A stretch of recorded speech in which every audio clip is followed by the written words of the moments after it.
Hello, welcome back to the channel. Today we are finally fitting our turboed AU engine back into our fully six-stanced AU. Got our engine crane, we're all pretty much set to go. We are leaving the top of the tappet cover off because we've decided, well, Jaden has decided to throw a big boy cam into this thing as well. Since we've come this far, why not? We do have a guy coming in to wire up the engine today, so that's why we need to get the engine into the car now, and that's what we're gonna have to do. Also, once that's all done, the engine's in here, we're gonna whack the gearbox back in, and then it's going away to get the exhaust manufactured up because we haven't got the equipment here to make an exhaust. So send it away with all this so we can get the exhaust fabbed up. Then once that's done, it'll come back, and then it'll be hopefully putting all the little bits and pieces together and off for a tune. Tune is in December. I've got the day off, so I'm gonna go film that as well, so it should be good. But anyway, we're gonna now get some lifting shackles onto this so we can get this engine up and into the car. Okay, so we've got our engine crane sorted. We've got a nice little load leveler here, so that's a nifty bit of equipment that you all should have if you have a engine crane. It helps get the engine sitting to where you need it to be. You can tilt it right back when you're dropping it back into the car, but yeah. We've got our lifting points here. Don't look at that one, don't worry about that one. We'll start lifting it up, get it off our engine stand, and start moving it over to the car.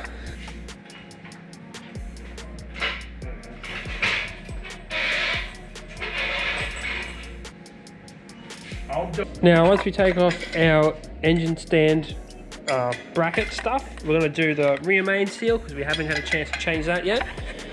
Then we can chuck it in. Now we have tough mounts down here, which I think we covered in a previous video. So these are nice new mounts since the old ones were pretty shocking. So that's going to work out well. Only like 18 months old. Like, that was shocking, mate. So I've got new ones. So yeah, we're good to go. This way.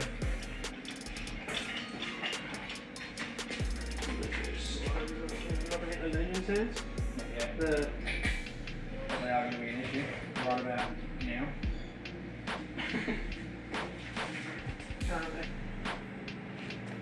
Back. Plenty of room.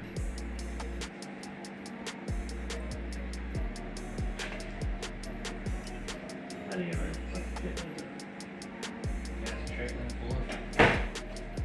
Until we figure that out and coming out. Okay, coming up to that water line now. Yeah, keep going, you've got plenty of room over here now. Good.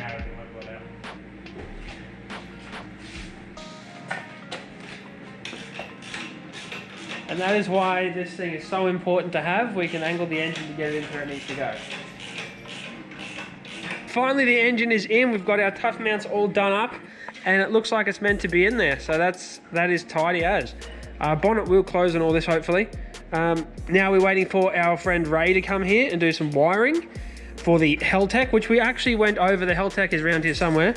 But yeah, so it's pretty much going to be wiring up all the plugs to suit. We're going to have to do injector wiring and all that. But yeah, went in quite well. Got good clearancing on everything. So now that it's in, we can actually start doing all of our boost piping as well.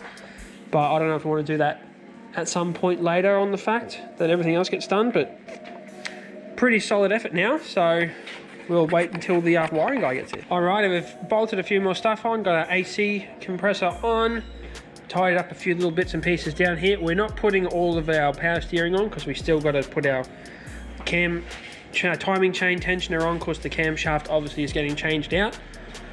We are waiting on that, that's why it's still not in the car. So yes, it's coming along quite good and it fits really nicely. We've managed to get all these hoses to fit good too. But obviously having a cabled accelerator, we're going to have to run this cable over here. This is the longest one we could buy, and an 82. Yeah, it's still not going to be long enough. So the Heltec system we're using doesn't actually have a input for fly-by-wire, which is a bit of a pain in the ass, but it is what it is, I guess. So we're going to have to try and make this bit look nice, but this cable might be the only ugly part of the build because everything else should look pretty tidy. Okay, as you can see, we've got our wiring put in now, so it's getting sort of pinned in properly to where it needs to go. But yeah, we've got the wiring guru Ray here getting all that sorted. Plugs all utilized and all that. They've done some stuff inside the car with the old ECU and all that, so see that. But yeah, it should theoretically be able to start once this is all done. Obviously we can't because we haven't got anything behind the engine. So, but yeah, this is one part of the puzzle. And that's pretty much it for tonight, for the video at least. Anyway, thanks for watching. Keep on boosting. I'll see you next video.